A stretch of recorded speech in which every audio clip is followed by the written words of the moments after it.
Magandang umaga sa inyong lahat. Nandito tayo ngayon sa may kanto ng Macapagal Boulevard sa kanitong Buendia. So nandito ngayon ang team ng Special Operation Group ng MMDA sa pangunguna ni Sir Gabriel Go. Katatapos lang natin dyan sa lugar na yan, sa kanto ng Macapagal Boulevard sa kanitong Buendia, sa paninita at pag-uhuli ng mga e-bike at e-trikes. So after nun, bilang kadugtong natin yung video, upang manita ng mga out of line ng mga sasakyan at saka mga kolorom.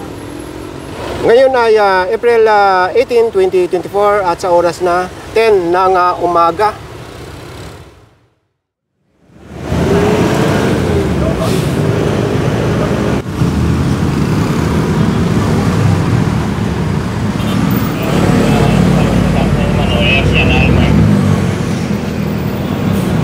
Dito sa Cavite, sa Paliparan. Tapos papunta po kayo Lawton po, via Coastal.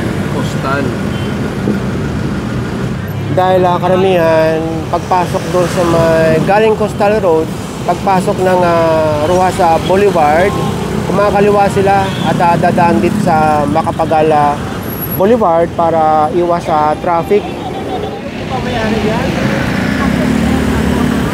Po kayo dyan. Ito po, itong post po ito, kayo po mayari? Hindi. Medyo may papel lang ako dyan. Hindi nga po, mali po yung papel eh. Out of line po nanay eh. Ito po nanay ang ruta po niya ay Nasugbo, Batangas, Parañaque, Integrated Terminal Exchange, PITX Parañaque po. Hanggang dun lang po sa PITX. PITX. O yun, sige, transfer natin yung pasahero mo. Malalayan mo yan, sir. Sir, itong isang Airjan bus na to na captured natin, ano.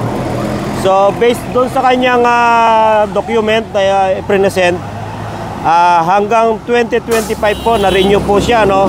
March 03, 2025 ang validity nito. So, existing yung kanyang prangkisa.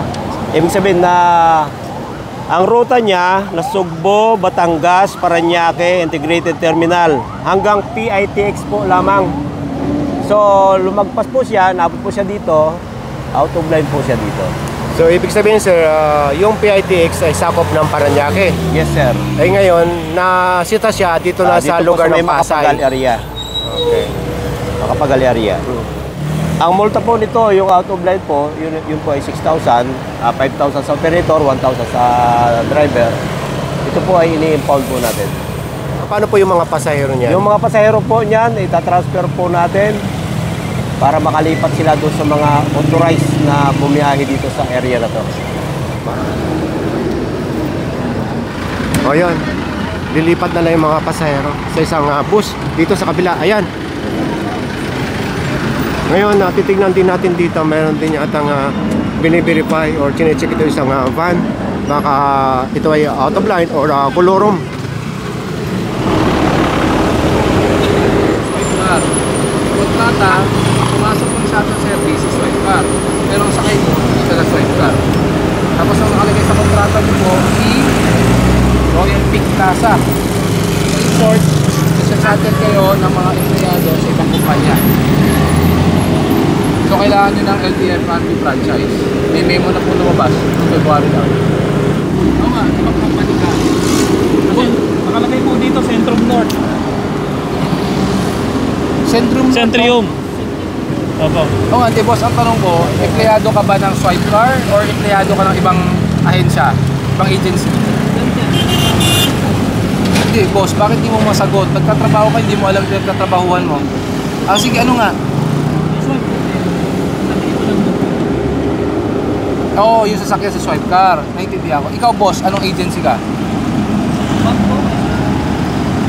Sa? May company ID ka ba? Pero iba naman sinabi mo, sa BAB ka. Anong kumpanya yung team mo? So, taga-ibang kumpanya ka, hindi ka taga-swipe car. Tama? Ba't di mo masabi yung company name mo? Hindi, boss. Makinig ka. Yung registration ng sasakyan, swipe car. Okay? Silang may-ari ng kotse. ikaw ba empleyado ka ng swipe car? Okay, so yun yung tinatanong ko nga. So empleyado ka ng ibang kumpanya na nagkontrata ka, kinontrata kayo ni swipe car para maging driver, tama? Okay. Tapos yung sinasakay nyo ng mga pasahero, hindi empleyado ng swipe car, empleyado ng nakalagay sa kontrata Royal Centrum o Royal Peak. O yun nakalagay. Okay.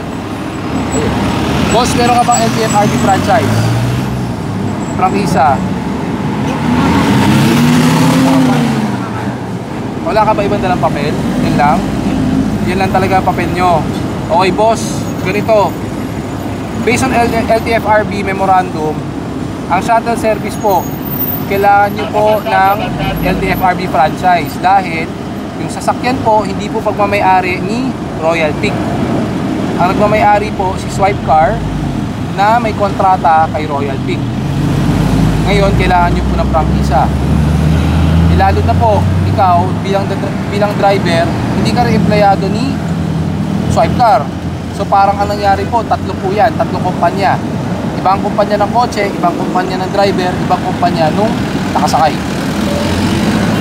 Malayo pa ba yung pagdadala mo ng mga empleyado? Saan dyan? Pagtawid sa kabilang side. Okay boss, wala po kasi kayong dalang LTFRB franchise, diba? May impound po itong van na to. Yung mga pasahero po, hindi po sila makakasakay dito. Pwede po kayo magpaliwanag dun sa impounding namin. Hello? Swipe car.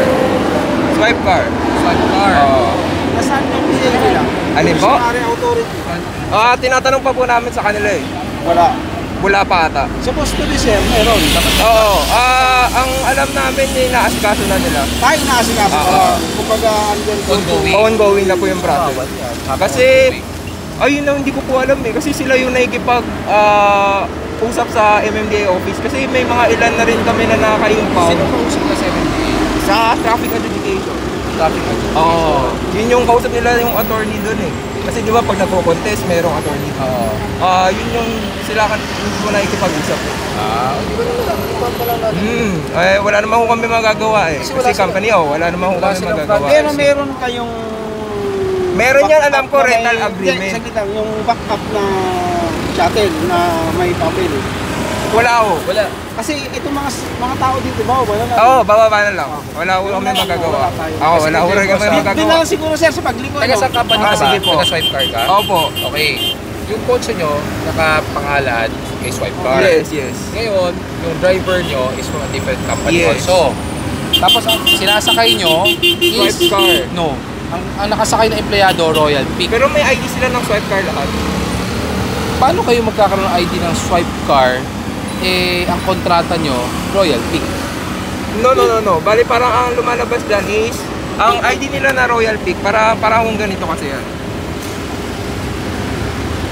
Ang ganitong ID namin is for top in, top out lang. Ito. Oo. Top in, top out. Top in, top out. Kasi kunyari yan, Centrium or Data Click, Okay. top in, top out ng building. Kahit i-search nyo po sa kasi galing din kami sa traffic adjudication, i-search pa nyo Royal Peak is building name only. Pag hiningan siya ng So what is papeles, your contract? You went into a legal contract between Swipe Car and Royal Peak. no. Yun yung kontrata.